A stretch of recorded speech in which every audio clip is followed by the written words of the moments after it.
幫你兜緊。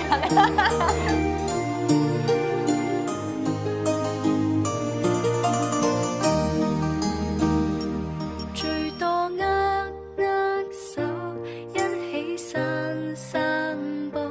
你大量，你寬容，你是未來奔奇步。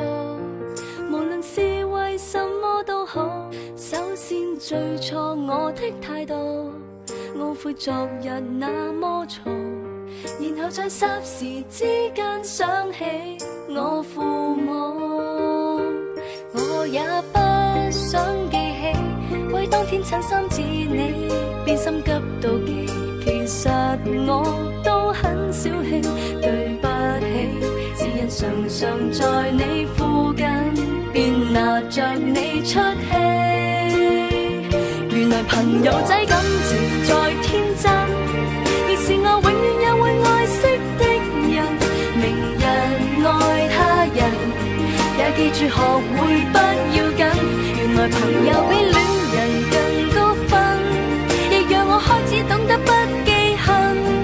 若大家都敏感，我更要永遠記得拒絕再因小事怪人，為何沒有這條校訓？上節目，但係我都仍然咁樣做咯。我同埋 Hubert，hello，大家好，hello，大家好夠啦。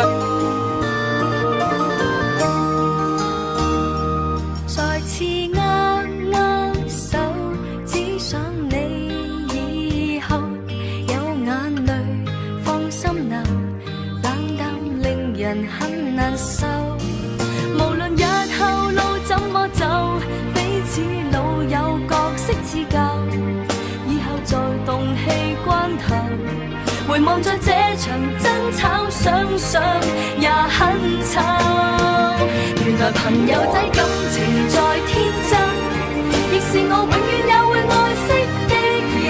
明日愛他人，也記住學會不要緊。原來朋友比戀人更高分，亦讓我開始懂得不記恨。我更要永遠記得拒絕再因小事怪人，為何沒有這條校訓？像望着自己的至親，往往太奮勇鬥嘴，以後再不懂事過人，如何共我戀人